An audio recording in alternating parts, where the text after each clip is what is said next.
Salve, salve, leitores e espectadores de O Antagonista. Eu sou Felipe Moura Brasil. Hoje é terça-feira, 7 de abril de 2020. Eu recebo mais um convidado especial para conversar comigo sobre tudo que está acontecendo no país e também falar com autoridades sobre a área dele. Ele que é professor de Filosofia e Sociologia da Rede Pública e Privada de São Paulo, professor Paulo Cruz. Salve, salve, seja bem-vindo.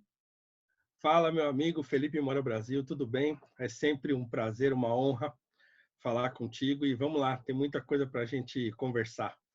Tem muita coisa, a gente vai falar sobre esses embates do presidente Jair Bolsonaro com o ministro da Saúde, Luiz Henrique Mandetta, todas as polêmicas em torno da pandemia do coronavírus, que revela para a gente também muitos comportamentos humanos para a gente analisar. Mas primeiro queria falar da sua experiência, de como isso impacta justamente no sistema de ensino, Paulo. O que está acontecendo nesse momento que a criançada está em casa e os pais às vezes não sabem nem o que fazer com essa criançada em casa?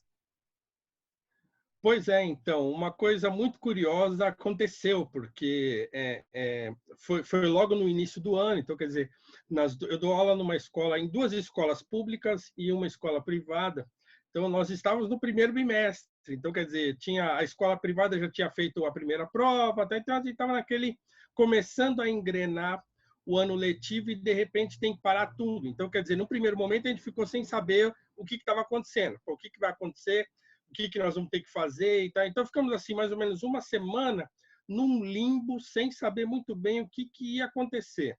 Até que começaram a tomar providência. Bom, nós temos que mandar atividade para os alunos fazerem em casa, né? Então, cada professor da sua disciplina preparou lá algumas atividades e a gente mandou isso para os alunos para eles resolverem. Bom, no caso da escola privada, no meu caso, por exemplo, os alunos receberam a atividade e também um e-mail para eles me devolverem. Então, eles estão me devolvendo aí ao longo do tempo as atividades que eles vão fazendo por e-mail. Na escola pública é mais complicado. Então, quer dizer, está lidando com um público totalmente diferente, um público maior. Né? Então, eles assim não sabem muito bem como vão ter a devolutiva disso, se vai esperar voltar, se eles vão mandar para algum lugar. Então, assim, a gente mandou as atividades, mas não as recebeu de volta. Uma outra coisa interessante é que, assim, as escolas tiveram que rapidamente começar a enxergar, né, o ambiente virtual. Então, quem não tinha de lidar com isso ainda, teve que correr para fazer. Então, é muito curioso ver esse processo, porque nós vivemos num mundo absolutamente digital e esse é mais um dado do problema da educação brasileira, que uma parte considerável das escolas simplesmente não tem esse ambiente preparado para preparar a aula, para dar aula para os alunos, né, para fazer e receber atividades, para você poder ter interação com os alunos. Então, esse é um ambiente que, na escola pública, já é uma coisa super difícil. Agora, parece que vai pintar alguma coisa para fazer aí, mas eu tenho minhas dúvidas se vai ser uma coisa efetiva ou não. Na escola privada tem lá um sistema que a gente vai poder trabalhar com ele, a gente ainda não acessou para ver. Num primeiro momento, a gente só preparou as atividades e enviou, mas se tiver de dar aula mesmo, assim, online, com os alunos assistindo e tal, parece que já tem um sistema preparado que a gente vai poder usar. Mas é curioso, porque assim a gente vê também muitos professores não sabem usar bem a tecnologia, então tem muita dificuldade de acessar um link para se cadastrar num site, aí a pessoa não consegue, aí não recebeu o e-mail, aí não consegue ver, assim, é um negócio complicado, lidando com um monte de gente, né? Os grupos do WhatsApp dos professores e coordenadores assim, pegando fogo. Eu não recebi e-mail. Me cadastrei, não sei o que aconteceu. Eu mandei atividade, não sei. Não recebi. Meu e-mail, não sei o quê. Então, Confusão. É uma confusão. Agora, então, assim, você tem do lado dos alunos, principalmente de escola pública, que tem a maior tendência de ser de baixa renda, uma dificuldade de equipamento, né? Essas pessoas, muitas delas, certamente, não têm computador em casa para fazer essas atividades. E do outro lado dos professores, mesmo que possa haver professores de baixa renda que também não dispõem dessa tecnologia doméstica, tem o lado tiozão do Zap, tiozona do Zap, né? Tiazona do Zap, que não estão acostumados a lidar com a tecnologia.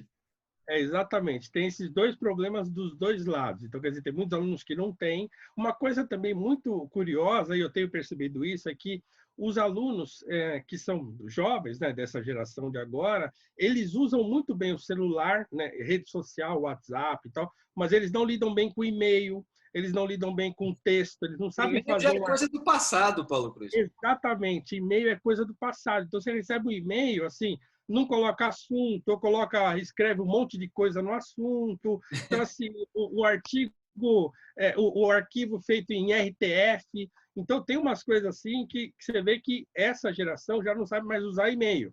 Não consegue anexar o e-mail, não consegue anexar o arquivo no e-mail. Então, tem muita dificuldade. Tem aqueles que não têm o recurso mesmo, não têm computador, e também tem professores que não têm computador em casa. Eu vi vários relatos assim, olha, se tiver que dar aula online, eu estou sem, porque o meu quebrou e eu não tenho como arrumar agora, por exemplo.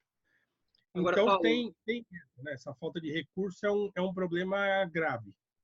A partir do momento que houve a suspensão das aulas, né, você certamente ficou mais distante aí dos alunos, dos pais dos alunos, etc. Mas você deu para monitorar mais ou menos o comportamento dessas pessoas diante da pandemia, principalmente em relação à rede pública?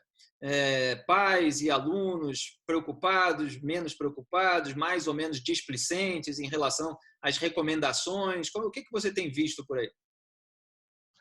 Eu não acompanhei isso, porque assim, acho que o pessoal de coordenação e direção é que tem mais contato com os pais, então eles ligam na escola. Então, a primeira semana foi aquela coisa meio confusa, né?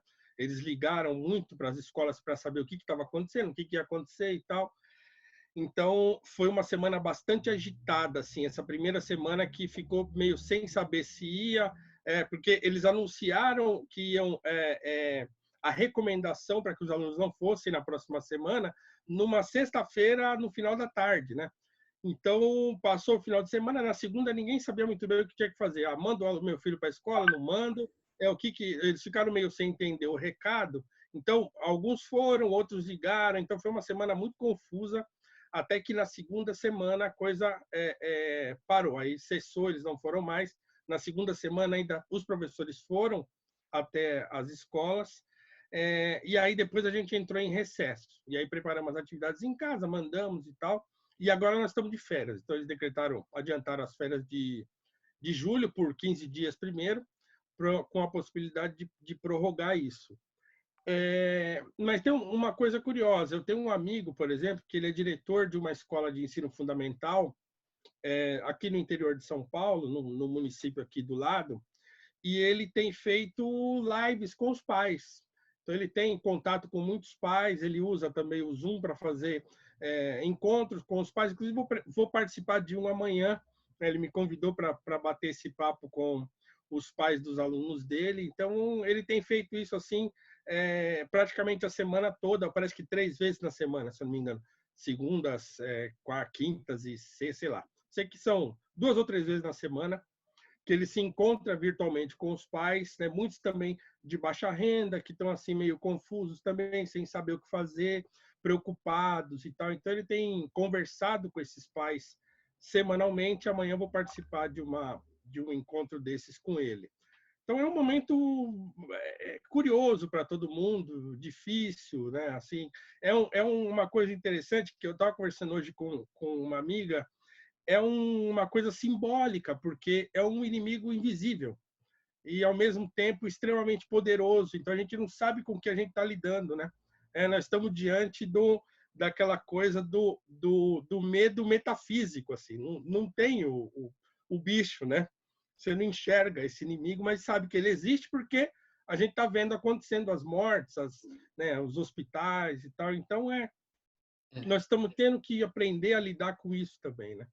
E falando sobre isso, Paulo, para registrar, para quem está nos assistindo, seja agora imediatamente após a publicação ou daqui a muito tempo, o que aconteceu nas últimas 24 horas foi justamente o maior número de mortes em um só dia até agora no Brasil. Foram 114 mortes por coronavírus e o total chega a 667 mortes. O país já tem 13.717 casos confirmados, A gente está vendo aí muito debate sobre subnotificação. É óbvio que tem muita gente que fica gripada, fica em casa, fica com medo de sair e se contaminar mais ainda, ou de contaminar os outros, mas aí só tem os sintomas tradicionais da gripe e não sabem se tiveram o coronavírus ou não. É provável que o número de casos confirmados seja maior. A gente não sabe se o número de mortes também por coronavírus é maior, mas já tem um número significativo nos Estados Unidos. Já são cerca de 10 mil mortos, né? Lá o número por dia já está na casa das centenas, né? Assim como acontece na Itália, na Espanha. A Itália está decrescendo um pouco o número de mortes por dia, mas ainda é muito alto. E você falou desse inimigo invisível, o Donald Trump. Eu publiquei o trecho em vídeo no meu Twitter outro dia. Ele estava se tratando como um monstro, o coronavírus, um monstro que já atingiu 182 países. Ele mesmo estava dizendo, eu passei vários dias aqui falando em 151 países e agora já está em 182 países esse problema, né? E ele exaltou, claro, os profissionais de saúde, assim como fez a Rainha Elizabeth, assim como estão fazendo os líderes internacionais. E só voltando pela última vez aqui no tema da escola, Paulo, que o presidente Jair Bolsonaro, já associando aqui com a política, que é a nossa próxima pauta, o presidente Jair Bolsonaro, no dia 24 de março, quando fez aquele primeiro pronunciamento da TV, aquele pronunciamento mais beligerante, ele falou por que fechar a escola. Porque na cabeça dele, naquele momento, só os idosos deveriam ficar isolados, etc. Ele partiu mais ou menos dessa premissa. E, no entanto, as escolas foram fechadas, e eu vejo as pessoas falando agora, inclusive, que as escolas mobilizam os pais que precisam levar, que precisam buscar, gera mais trânsito, inclusive. Então, tem todo aí todo um contexto também que faz com que as escolas estejam sendo deixadas, muitas vezes, aí nos planejamentos das lideranças, por último, para se voltar. E houve a extensão, abril não volta, já se fala em maio ficar, de repente depois. Como é que você vê esse ponto? Quando eu ouvi o que o presidente disse, eu fiquei absolutamente estarrecido, porque, por exemplo, eu dou aula numa escola pública, que é uma escola grande, considerada uma escola grande, a maior escola no município onde eu leciono, e, por exemplo, às vezes na escola não tem sabonete para lavar a mão, papel higiênico, né? Muitas vezes o banheiro, assim, tem aquela coisa, um banheiro que um monte de aluno usa de uma vez.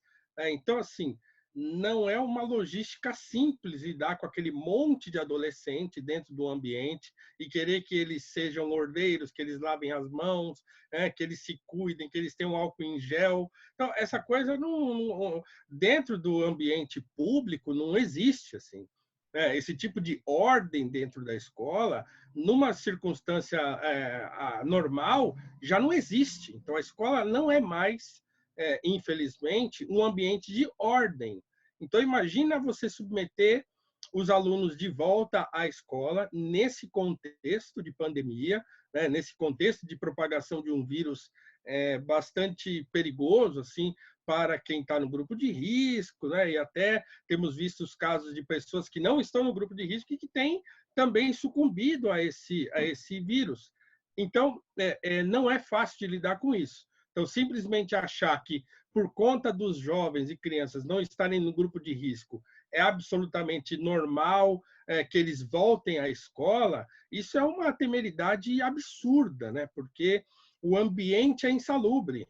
O ambiente é insalubre não só porque faltam recursos para poder utilizar, para os alunos poderem se assear, né, para manter a distância nas salas de aula, em salas de aula com 40 alunos, né, num ambiente fechado. Então, é muito complicado você manter o ambiente higienizado nesse nível, e manter, sobretudo, a ordem entre os próprios alunos, que estão o tempo todo brincando, se pegando, se bagunçando. Como é que você vai conseguir, né, manter uma ordem assim que é de extrema sensibilidade num ambiente insalubre como se tornou a escola atual? Então, eu acho que é uma temeridade absurda. Eu acho que a escola é realmente o ambiente que tem que voltar, por último, se for o caso, né, ou um dos últimos a voltar. Nós vamos ter de nos desdobrar, as escolas vão ter de se desdobrar. O ano letivo, assim, está comprometido, infelizmente.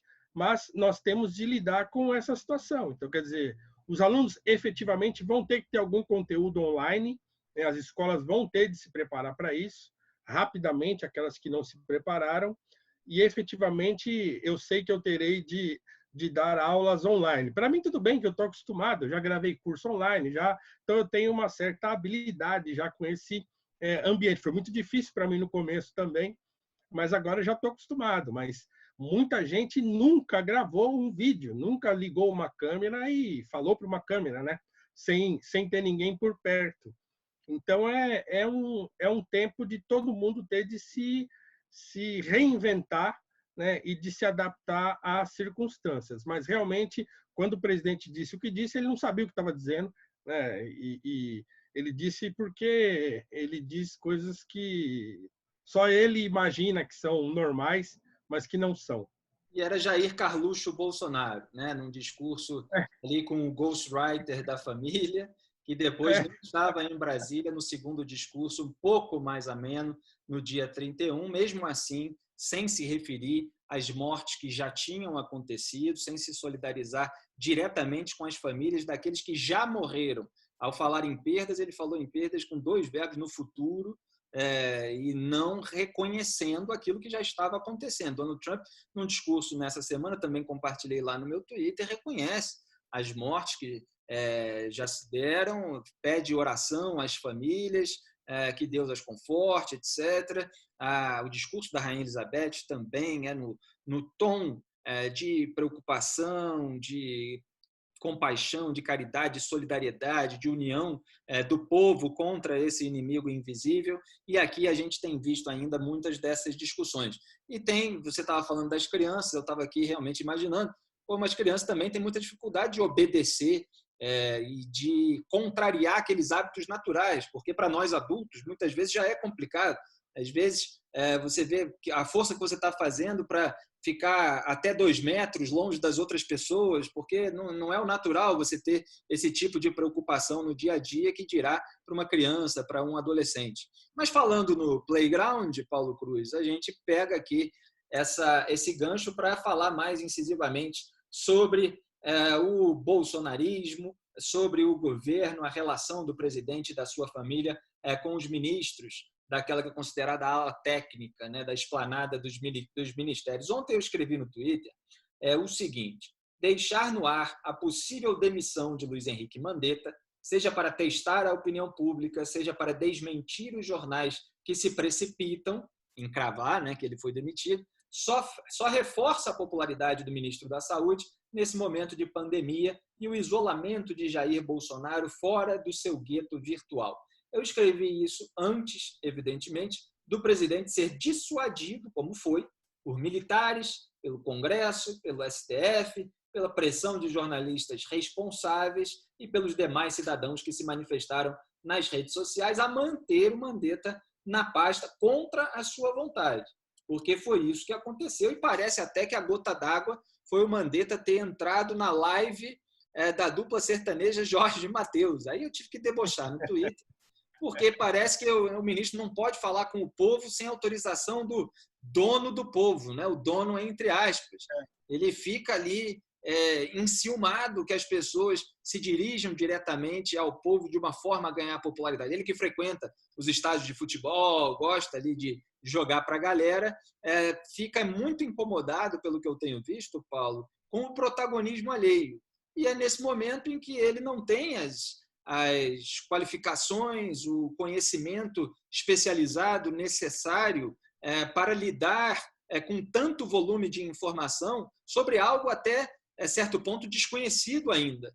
E aquilo parece que deixa o presidente numa agonia que acaba gerando mais ruído, mais confronto no momento em que a população e os técnicos precisam se unir e trabalhar, né? Pois é, assim, você lembrou agora, citou aí o discurso da Rainha Elizabeth. Eu também assisti esse discurso e eu, assim, literalmente eu chorei assistindo aquilo. É duro mesmo. É duro, é duro. Eu chorei, não de emoção propriamente pelo que ela estava dizendo, porque ela estava falando com o país dela, né? Assim, É. Mas eu fiquei... passou um filme na minha cabeça, né?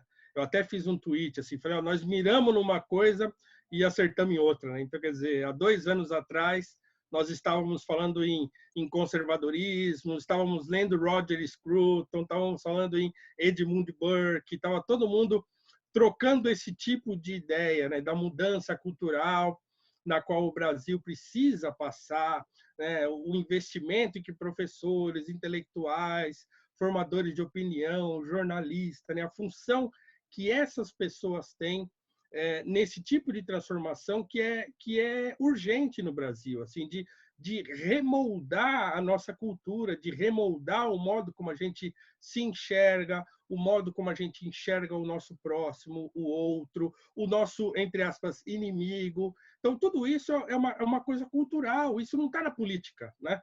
Isso tá na cultura.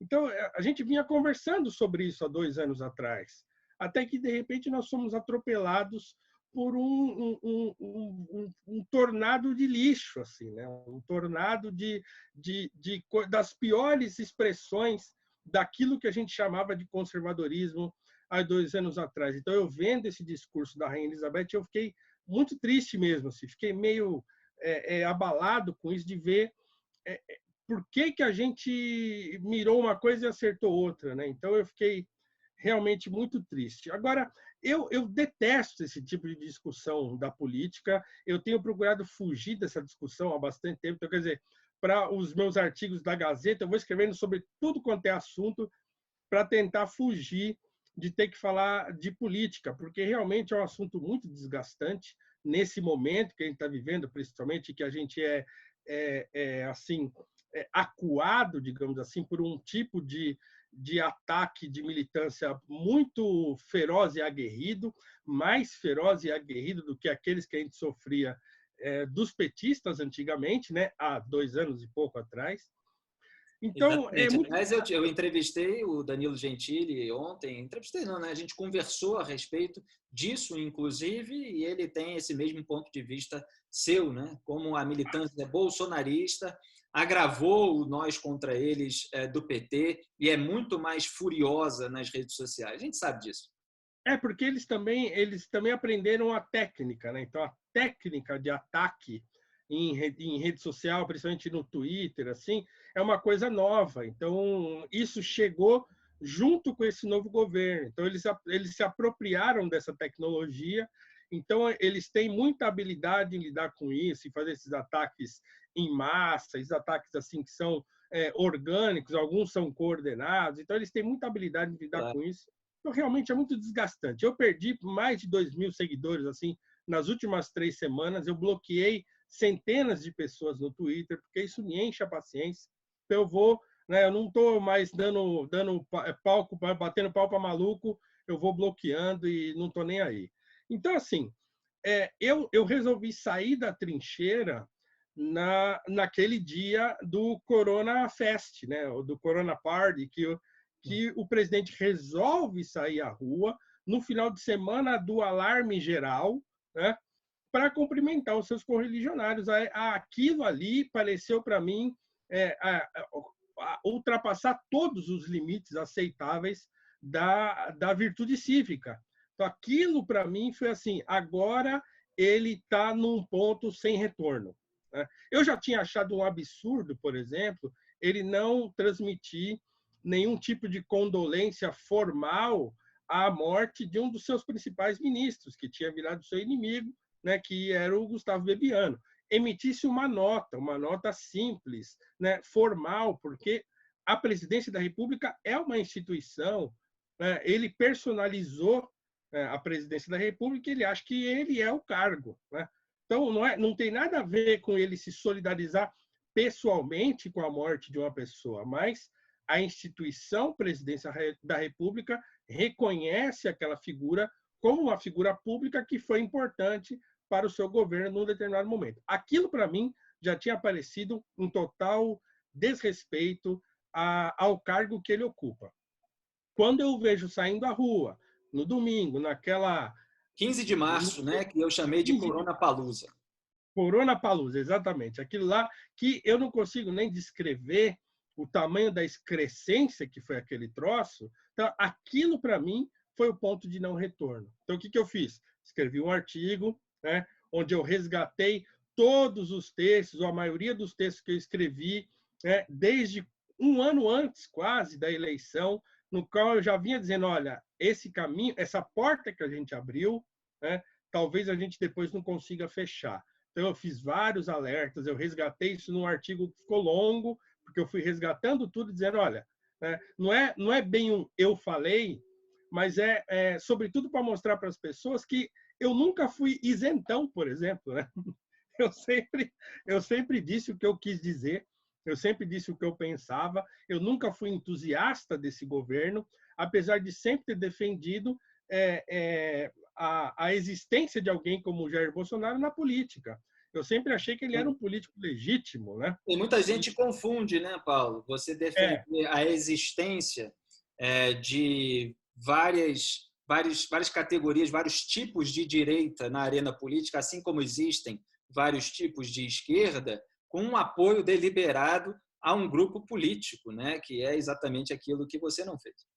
Exatamente, ele é um político legítimo, ele tem lá o seu nicho de atuação, ele confrontou o PT e tal, era legal ver aquelas mitadas e não sei o quê, tudo bem, não tem problema. Agora, quando começou aquele burburinho de que ele seria o candidato à presidência, uma luz acendeu, eu falei, bom, peraí, eu não sei se essa é a melhor opção. Bom, diante do quadro que se instaurou, bom, tá aí, foi eleito, mas eu não imaginei que a coisa fosse cair nesse tipo de vala imunda que caiu. Para mim, assim, a coisa está num nível que eu não suspeitava, eu nunca imaginaria que a coisa fosse nesse sentido, né?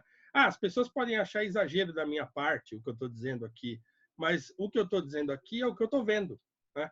Não é uma coisa de violência física, não é uma coisa de um autoritarismo declarado, né? Assim, mas está tudo embrionário ali, né? Dentro desse pacote é uma caixa de Pandora, né? Então, eu vejo o comportamento do Bolsonaro, assim, eu vejo coisas que eu não via no PT, que eu não via na Dilma, né? Que a gente não via no Lula, né? Então, não é uma comparação entre a roubalheira que o PT fez e agora porque o Bolsonaro não está roubando bilhões. Não é isso que eu estou dizendo, né? O que eu estou falando é como um conservador que sou, né? E se eu estão querendo que eu engula um governo chamado de governo conservador, não é isso que eu esperava ver, né? Não era. Você, Paulo, você está falando e eu estou vendo aí que tem Edmund Burke atrás de você, com essa capa verde, eu imagino, não dá para ler aqui as letras pequenininhas, seja redescobrindo o gênio Edmund Burke, né, do Russell Kirk, autor americano conservador também, que resgatou a vida e a obra do pensador estadista irlandês. Quem lê esses livros que trazem à tona a tradição do pensamento conservador, que formulam as suas virtudes, que começam, inclusive, pela prudência, que está sendo achincalhada pelos filhos do Bolsonaro nas redes sociais, é claro que não pode compactuar com esse tipo de comportamento de bando, de manada, de messianismo, né?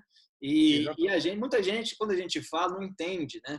E às vezes vê a nossa reação, inclusive, na militância, e não vê aquelas 5 mil contas que ficam lá tentando infernizar, assassinar sua reputação, acusar você de receber dinheiro de quem você nunca recebeu dinheiro, acusar você de ter associação com um político que você nunca teve associação, de você ser amigo de pessoas que você nunca viu na vida.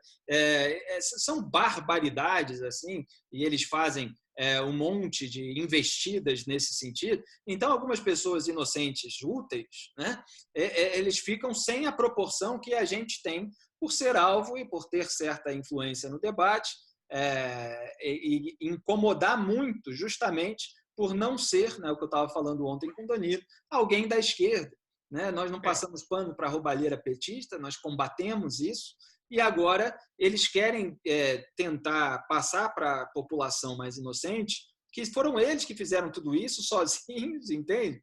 Não que surfaram numa onda que já existia no plano intelectual, no plano cultural, etc. E a falta de roubalheira é um mérito da Lava Jato, né? Não é um mérito do bolsonarismo. A Lava Jato é que tornou mais difícil roubar no Brasil, junto com outras operações, inclusive uma das quais, a Operação Furna da Onça, que descobriu ali a rachadinha nos gabinetes da Assembleia Legislativa do Estado do Rio de Janeiro, inclusive, não só, sempre falei de todos, a começar pelo André Siciliano do PT, mas inclusive do Flávio Bolsonaro, filho do presidente Jair Bolsonaro, um caso que continua sendo investigado. Ele é alvo de investigação por corrupção, por lavagem de dinheiro, por organização criminosa.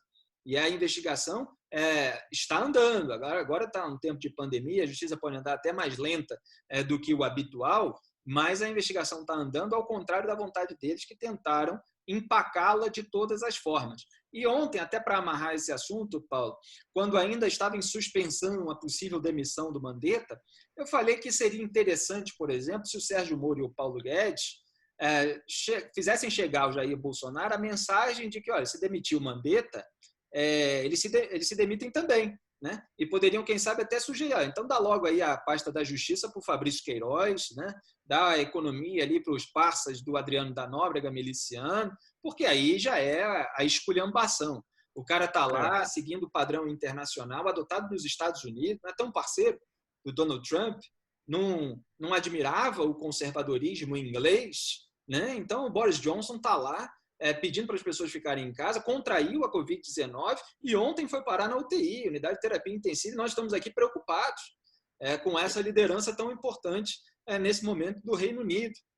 Então, é esse cenário que a gente está vendo, né, Paulo? Não, e é curioso, porque, assim, é claro, a gente sabe que a imensa maioria das pessoas que aderiu ao bolsonarismo é de gente que não tem a mínima noção do que nós estamos falando. Claro. Não tem a mínima ideia do que nós estamos dizendo. Nunca teve acesso a nenhum desses livros aqui, não sabe de nada, né? Essas pessoas, muitos eram petistas, inclusive, certo? Que eram lulistas, digamos assim, porque tem o culto do Dom Sebastião, né? Então as pessoas votavam no Lula porque o Lula era o Dom Sebastião, votaram na Dilma porque a Dilma era filha do Dom Sebastião, e aí descobriram, porque se desapontaram com o Dom Sebastião anterior, descobriram outro. Então, muita gente que votou no Bolsonaro e que hoje serra fileiras aí nessa militância maluca de internet, era gente que votava no PT. Então, assim, disso ninguém tem dúvida. A outra coisa tem muita gente que não tem a mínima ideia do que nós estamos falando. Então, quando a gente fala de conservadorismo aqui, as pessoas não sabem o que é. Eles acham que conservadorismo é aderir uma listinha contra o aborto, contra a liberação da maconha. Entende? Então, assim, não tem nada a ver com isso. Então, o conservadorismo é um respeito a uma tradição, aliás, né, é um respeito às instituições. Então, nós temos um grupo político no poder que se diz conservador e que não respeita as instituições, né, as quais eles representam. Então, assim, nós não estamos falando de uma coisa que nós estamos sonhando, de uma coisa que a gente inventou. O que nós estamos dizendo é do que está acontecendo, de coisas que a gente está vendo todos os dias, né? Então, não me importa se o Congresso não está nem aí com ele, se o Rodrigo Maia é bandido e está querendo derrubar o Bolsonaro, não me importa nada disso. A mim importa que o presidente da República, que se diz conservador e que diz ter um governo conservador, se comportasse como um conservador se comporta. Né? Se comporta não porque eu quero ser a régua do conservadorismo, mas justamente porque o conservadorismo é uma tradição. A gente olha para trás, né? E olha para trás e vê, bom, é naquilo que ele tem que se fiar, né? É subir em ombro de gigantes para poder olhar mais longe, né? É olhar com os olhos daqueles que vieram antes da gente e que alguns se deram bem, outros se deram mal, é fazer esse teste da história e ver que as coisas não estão encaminhando como deveria. Então, quer dizer, é simples a coisa. O problema é que as pessoas não têm a mínima ideia do que estão falando. Então já tem aparece gente, mostrou, por exemplo, né, Paulo? Eu citei ontem, mas cito de novo, como se mostrou na entrevista da Piauí com o Eduardo Bolsonaro, em que ele não sabia responder nada, nome de livro, eles referência não. intelectual, é um cara que ele só viu no YouTube, ainda ia ler o livro da capa branquinha, do qual não sabia o nome, não sabia o nome, queria ser embaixador do Brasil nos Estados Unidos e não sabia o nome do maior diplomata americano. Quer dizer, não tem nenhum conhecimento disso. Que está aí, desses livros que estão atrás de você, de toda essa tradição, ao passo que o Boris Johnson, por exemplo, que está na UTI com coronavírus, escreveu um livro chamado Fator Churchill, né? Já é uma diferença de capacidade intelectual muito grande. Agora, eu queria só chamar a atenção para um ponto, Paulo. Eu penso muitas vezes que para várias pessoas falta capacidade de abstração. Você, como professor, você sabe que para muitos alunos falta uma capacidade de abstração. A pessoa só se identifica com a matéria física, com o corpo, com as pessoas mesmo, né? Então, o sujeito tem muita dificuldade de conceber que existe uma tradição de pensamento conservador, que existe uma direita que tem várias nuances, algumas divergências entre si e tal, historicamente.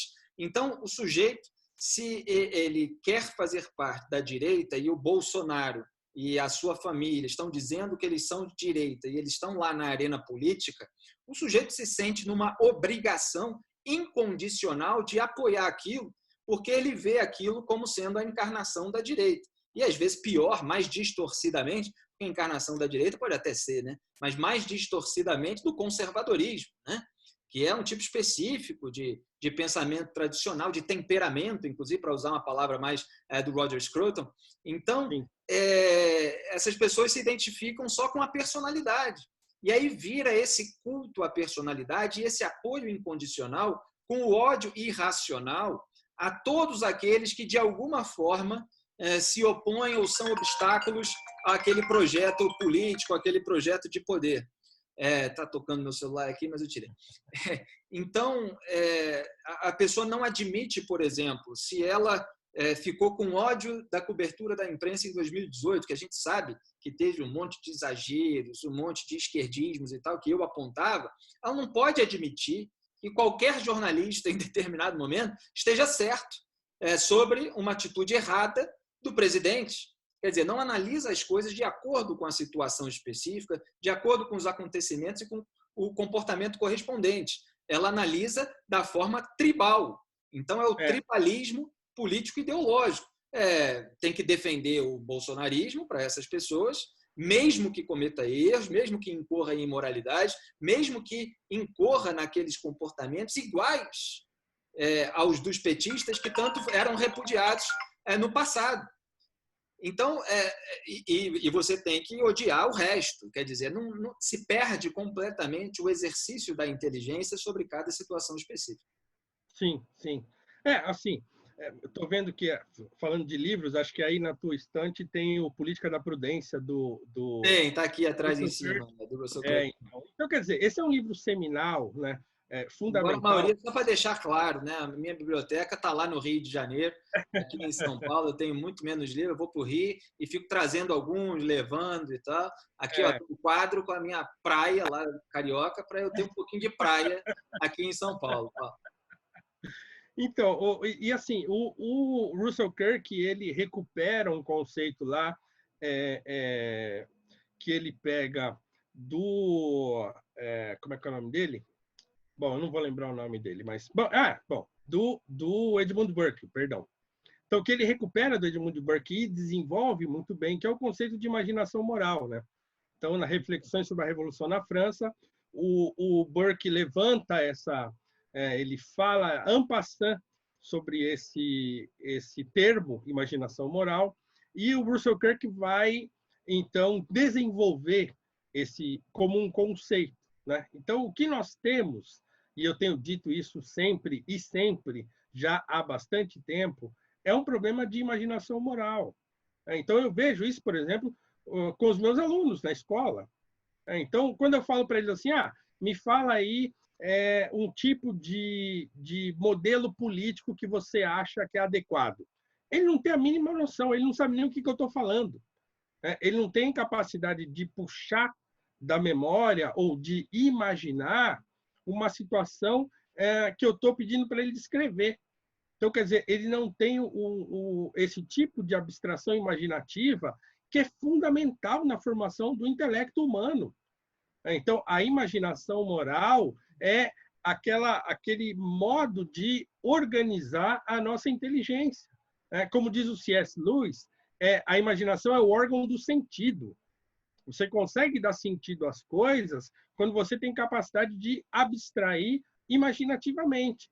Então, quer dizer, quem não leu, por exemplo, o Conto de Fada do Andersen, que é um autor que eu tenho a maior admiração, né? Aquele da roupa nova do imperador, não entende o governo Jair Bolsonaro. Qualquer pessoa que tenha lido aquilo, ou as rãs que queriam a fábula do Esopo, das rãs que queriam um rei, né, não vai entender o governo Jair Bolsonaro.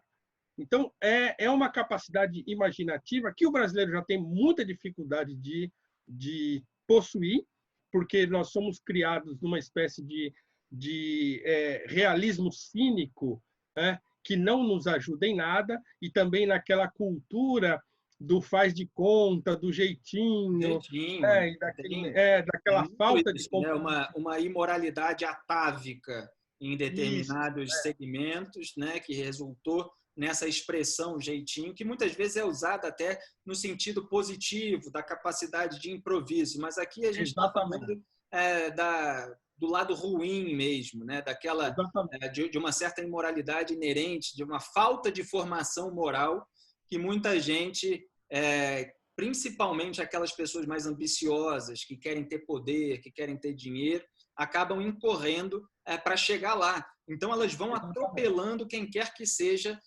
obstáculo no seu caminho. É óbvio que o Brasil tem milhões de pessoas honestas, trabalhadoras, dignas, só que precisa reconhecer esse tipo de gente que está disposta a absolutamente tudo e simplesmente posa, muitas vezes, de que ela é maravilhosa, ela é uma santa, ela é Messias, né? Então, você tem isso na esquerda, você tem isso na direita. E não tem problema nenhum você ter posições à direita, você ter posições à esquerda ou ao centro e reconhecer esse tipo de gente em cada parte do espectro político e ideológico. E aí eu aproveito, Paulo, para te perguntar sobre todas essas pessoas que estão se revelando nesse momento de pandemia de coronavírus como pessoas assim absolutamente adesistas de um grupo político, seja qual for a narrativa que ele dispare, e pouco importa se tem alguma coerência com os comportamentos passados dessas pessoas. A gente tem visto aí nas redes sociais, em veículos chapa branca e em debates, as pessoas atuando, né, simplesmente para legitimar narrativas que, nesse momento em que as vidas humanas estão em risco, colocam em risco a integridade física das pessoas. É impossível a gente perscrutar a mente e o coração humano, né? Mas a gente sabe, né? Quem é cristão sabe que o coração humano é enganoso e que ele age de maneira dúbia quase sempre. Então, é fácil ser cético em relação ao comportamento humano quando a gente se conhece o suficiente para saber que se soltar um pouco a corda da nossa inventividade e moral, a gente consegue ir bem longe. Então, assim, eu não consigo compreender alguns tipos de comportamentos. A mim, eu não quero fazer juízo assim, quais são as intenções do coração das pessoas em assumir determinados posicionamentos de uma hora para outra, assim, né? De uma hora para outra, blum, vira uma chave e aí a pessoa passa a se comportar de outra maneira. Eu não sei por quê. Eu acho que eu sou cristão, então eu creio no diabo. Acho que o diabo entra mesmo no desgraçado e fica lá futucando ele para ele virar uma espécie de espírito errático, né? O que eu tenho sempre dito, eu permaneço no mesmo lugar de onde parti. Então as pessoas me falam assim, porque você está bravo, porque você queria um cargo. Será que as pessoas... É o tipo de acusação que a militância faz com quem quer que apresente um argumento ou uma coerência que eles não podem ter. Então, eles tentam destruir a reputação, desqualificar o adversário, fazem esse tipo de acusação contra a gente o tempo todo, né, Paulo? Não, e o que é mais engraçado, Felipe, que assim, claro, as pessoas não têm a capacidade imaginativa que a gente acabou de dizer, mas olhando para mim, olhando para minha trajetória assim dentro desse ambiente que eu fiquei conhecido e tal, eu não seria uma pessoa absolutamente, digamos assim, pronta para exercer esse tipo de atividade. Então, as pessoas, será que não imaginam o quanto eu não fui procurado para me candidatar? Então, eu fui procurado várias vezes para me candidatar, porque assim, é um negro, é o cara que é o negro que não é de esquerda, que faz contraponto ao movimento negro, que fala, né, bem, que escreve e tal, não sei o que lá. Quer dizer, é natural que as pessoas me procurassem. E eu fui procurado algumas vezes. E eu rejeitei isso porque não é a minha praia. Eu não tenho essa habilidade da arena política, então eu acho que eu sou um cara da educação. Então, quer dizer, eu deixei 20 anos de tecnologia para me tornar um professor de filosofia, eu abandonei um salário 4 vezes maior do que eu ganho hoje, porque a minha vocação é a docência, né? É lecionar.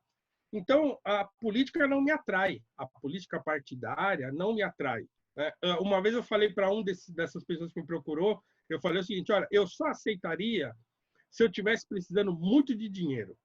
Então, se eu tivesse, sei lá, passando necessidade com a minha família e sem ter outra saída e alguém me oferecesse um cargo público, um cargo eletivo, e eu falava, bom, aí é uma oportunidade de eu ganhar uma grana mais ou menos fácil, né? Então eu disse, olha, então como não é o caso agora, eu não posso aceitar. Não, eu recebi muitas propostas. Né? Não vem ao caso de ficar citando e também mas enfim. Eu Né? sei bem, Paulo, eu sei bem. A gente Entendeu? diz não o tempo todo para Eu manter a permaneço no mesmo. integridade, para manter os princípios, né? Exatamente. Então, quer dizer, Não se vende a governo nenhum. se você lê um artigo meu de 5 anos atrás e lê um artigo de hoje, é a mesma coisa que eu estou falando. Se você assistiu uma palestra minha, alguma coisa no YouTube de 5 anos atrás e ouvir agora, é a mesma coisa que eu estou falando. Então, quer dizer, porque eu aprendi isso com a minha mãe. Né? A minha mãe sempre dizia, quando era pequena, olha, a gente tem que ter o que falar e não ficar dando o que falar para os outros. Então, eu sempre quis manter essa retidão moral, porque eu aprendi isso desde pequeno. Né? A coerência que os meus pais me ensinaram a ter, eu não abandono por nada nesse mundo. Né? E eu não tenho medo só dos meus amigos, eu não tenho medo só do que pode acontecer na minha carreira, eu tenho medo de Deus mesmo, porque eu sei que as coisas são assim. E que eu estou debaixo de uma mão a qual eu me submeti. Então, eu preciso ficar esperto nesse sentido. Então, quer dizer, eu estou no mesmo lugar, eu continuo fazendo as mesmas críticas, eu continuo escrevendo sobre as mesmas coisas, continuo admirando os mesmos filmes, as mesmas músicas, eu não mudei nada. Eu não entendo as motivações das pessoas, por que elas mudam, por que o like de rede social atrai tanto um cara que tem mais de 30 anos. Isso é um negócio absurdo, a pessoa se pautar por isso. Né? Se alguém se pauta por isso, para mim, é um idiota, um estúpido. E é uma fraqueza, né? Uma fragilidade emocional, né? Muito grande, Paulo, muito grande. Você se muito deixa gostoso, intimidar né? por perda de curtida, por perda de seguidor. Isso tudo é uma bobajada tremenda. É um mundo novo, né? E muitas vezes as pessoas posam de corajosas estando do lado do establishment, né? Exatamente. Era no começo do governo do PT, principalmente, ali no meio do governo do PT, só no final que foi uma coisa assim mais geral. Mas durante todo aquele processo, você ser subversivo, né, como esse pessoal gosta de posar e tal, era justamente você apontar aquilo que as pessoas não sabiam. O Lula chegou a ter muita popularidade, 80%, e a gente estava lá apontando a roubalheira e tal, sendo atacado pela militância virtual, que ainda não era tão organizada assim, mas já era bancada, já era financiada com dinheiro público, e a gente estava lá. E agora, Bolsonaro eleito com maioria e tal, não sei o quê. vai fazendo cada vez mais besteiras, incorrendo em erros, e a família, os filhos, em imoralidades, e fomentando ataques militantes contra vozes divergentes, que às vezes não são sequer antagônicas no sentido de determinadas posições, né, políticas, ideológicas, etc. E você vai cobrando aquela coerência das atitudes em relação ao discurso, em relação à retórica. E, no entanto, você tem pessoas ali que não estão nem aí e acham que isso é ser valente, né? Então, assim, tem essa inversão da novilíngua bolsonarista que muitas vezes eu aponto com deboche, com ironia, lá no meu Twitter também. Pois é. Então, assim, é um mundo novo, né? Esse mundo da interação virtual, do like. É gostoso você ver que você teve, sei lá, 300 curtidas num tweetzinho que você fez. É legal você ver repercutindo, você ver a sua voz, né, alcançando muitas pessoas e tal. Tudo isso é muito legal, mas é sedutor, né? É sedutor. É Claro. sedutor como qualquer processo de sedução no mau sentido, da história da humanidade. Então, quer dizer, é o fruto proibido, né? Ele está sempre à espreita, né? Então, tem sempre uma coisa lá brilhando, bonita, assim, vem aqui, pega aqui, que é legal. Então, é preciso ter prudência, né? É a palavra demonizada do momento pelos novos conservadores aí do momento, ou os conservadores de verdade, né? Os conservadores governistas, é a prudência que está sendo achincalhada, que está sendo demonizada, né? No fim das contas, é ela que conta, né? É a mãe de todas as virtudes. Não há como ser conservador sem ser prudente. E as pessoas aí, então, essa pessoa que está falando mal da prudência, acha que a prudência é um comportamento passivo, porque também nunca leram a respeito, não sabem do que estão falando. Então, nós temos um bando de gente, estão divididos em oportunistas e ignorantes.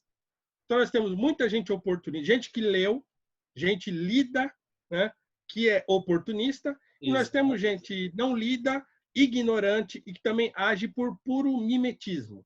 Então, é isso que a gente está vivendo agora. Agora, não queira me ver participar dessa festa, porque eu não vou. Claro que não, claro que não. Certo? Não vou. A gente até ajuda a tirar do gueto certas pessoas, mas quando elas querem voltar para lá, elas voltem sozinhas lá para o gueto virtual, para se transformar em flanelinha de militância, em nome de um projeto de poder. Flanelinha de militância, né, Paulo? Você sabe, né? Esse é o nome que eu dou para o pessoal que fala, vai para cá, vai para lá, né? Direita e tal, ataca agora, faz isso, forma militância.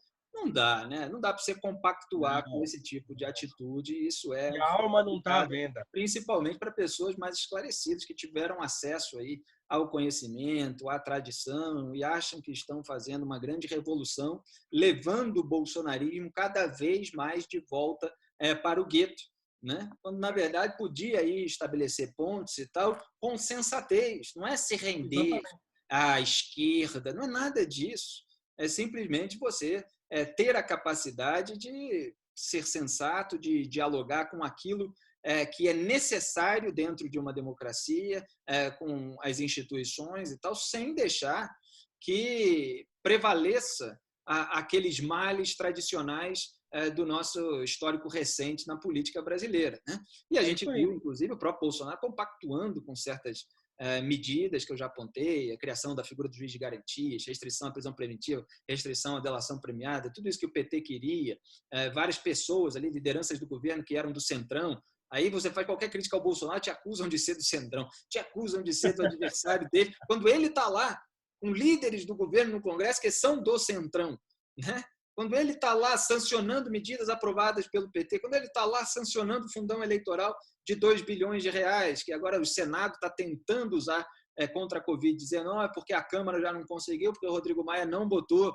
Rodrigo Maia é uma imoralidade ele não reverter esse valor aí para cura do coronavírus, para tratar do coronavírus e de todas as suas consequências? Claro que é, mas não é imoralidade. Todas as sanções bolsonaristas dos itens defendidos pelos seus arqui-adversários, e que se fosse um presidente petista defendendo, sancionando, esses bolsonaristas iam estar chiando a dar com pau, mas eles tentam passar pano para todas as imoralidades, para todos os erros.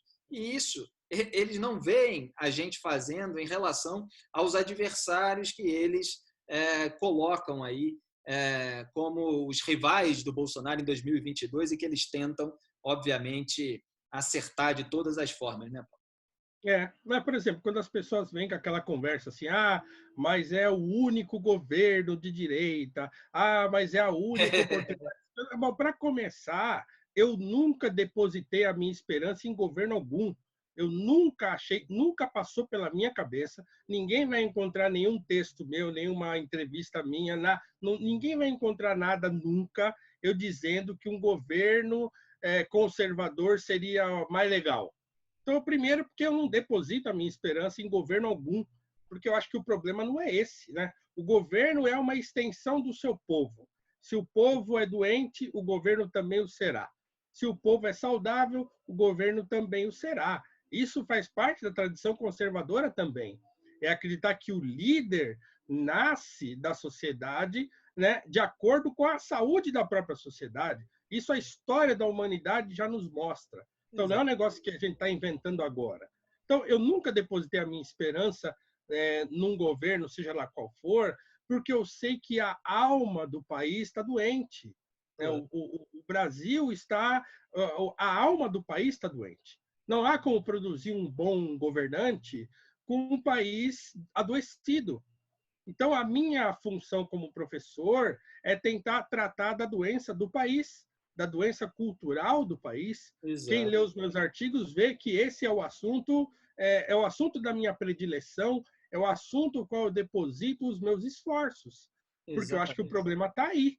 Né? E eu não sou o único que falo disso, a gente falava disso o tempo todo, falamos disso durante anos, até sermos atropelados por esse reacionarismo rasteiro, né? Esse reacionarismo que é messiânico e que é terrestre, né? E que não tem essa coisa de Deus, essa coisa do jejum, do não sei o quê, isso tudo é firula, entende? Ninguém está submetido a Deus aí, coisíssima alguma. E eu não tenho medo de... Certos comportamentos encaixam perfeitamente naquilo que o Anthony Quinton dizia da definição do reacionário como revolucionário do avesso, né? Exatamente. Em muitos pontos, o comportamento é exatamente igual, né? Você fica até com dificuldade de achar qual é o avesso, porque virou essa coisa de sinal trocar, petista de sinal trocar. Qual é o sinal que está trocado aqui? É exatamente o mesmo comportamento.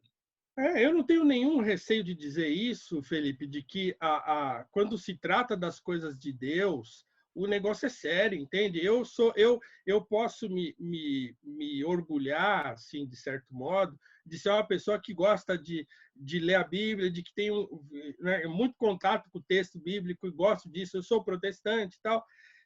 E assim, é só ler o texto bíblico, tá tudo lá, entende? Eu tenho um grande professor, Milton Schwantz, já falecido, um homem extraordinário, um homem de esquerda, né? Ele era comunista, mas era uma alma, assim, ele vivia de acordo com aquilo que ele pensava, né? E era uma alma maravilhosa. E ele tinha uma frase que era o seguinte: olha, o Novo Testamento existe, né, para mostrar para a gente tudo que não é para fazer. Então você vê lá a história dos reis de Israel, é tudo uma bagunça só. E aí você olha para a política atual, você fala, bom, é a mesma coisa. Então, quer dizer, a imaginação moral serve para isso.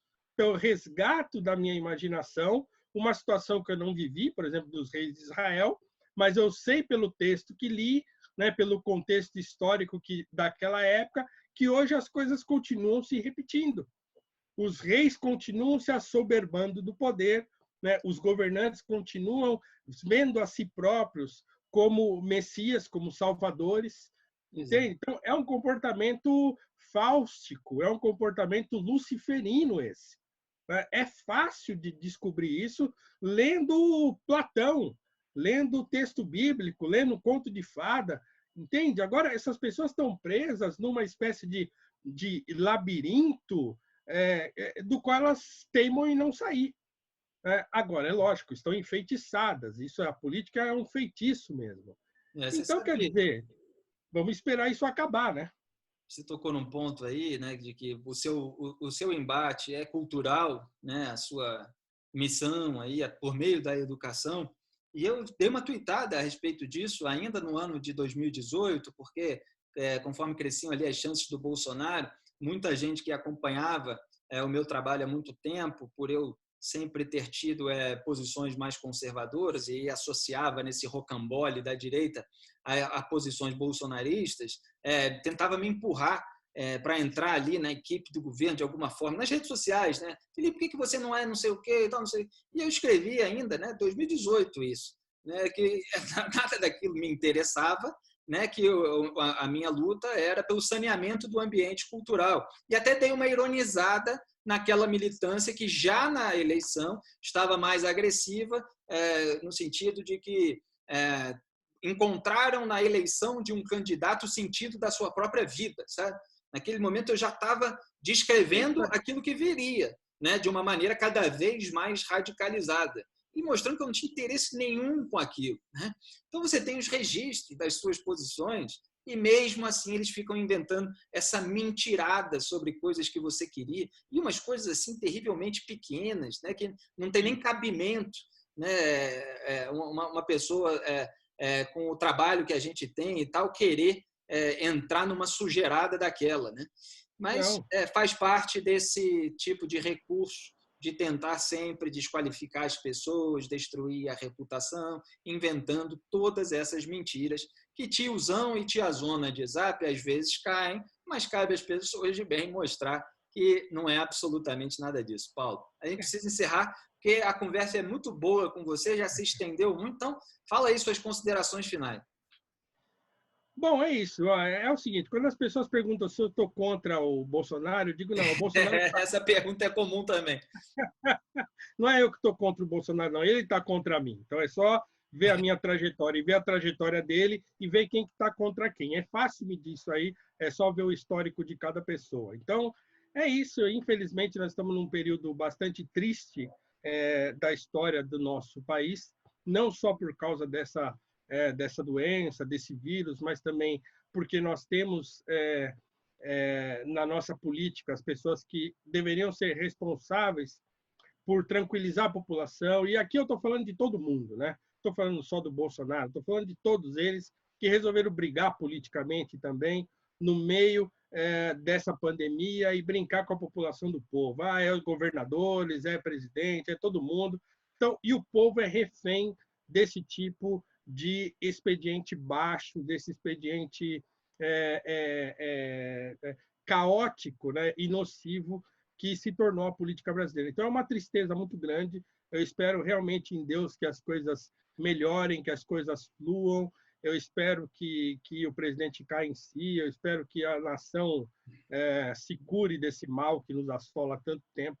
Mas é uma esperança pequena, mas é uma esperança que permanece.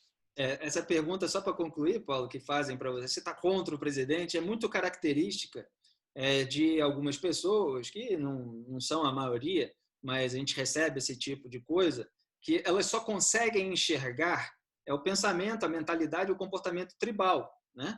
Elas só conseguem enxergar no debate público quem é contra ou a favor de pessoas. Você é contra ou a favor? Você está atacando ou você está defendendo? Quer dizer, não existe nuance nenhuma na realidade.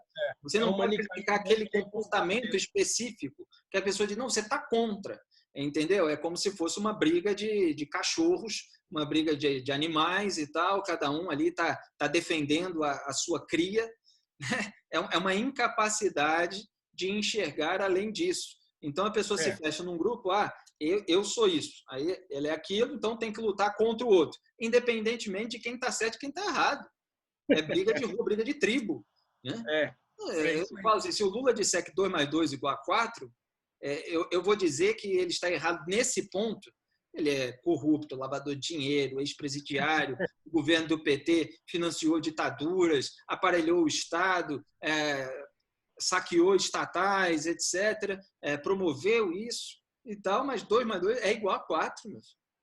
Não importa quem diga, né? Não importa quem diga. E às vezes você, como jornalista que sou, você como um professor, como alguém que está sempre analisando a realidade e o comportamento alheio, você vê um comportamento errado de alguém como o Bolsonaro, que é adversário de um Lula, e às vezes você analisa aquilo, ou você dá uma informação que é incômoda para aquele governo, e um político do outro lado vai explorar aquilo a seu favor. Agora, a culpa é nossa de dar essa informação? Não, a culpa é de quem cometeu aquele ato que vai ser explorado pelo outro lado do espectro político.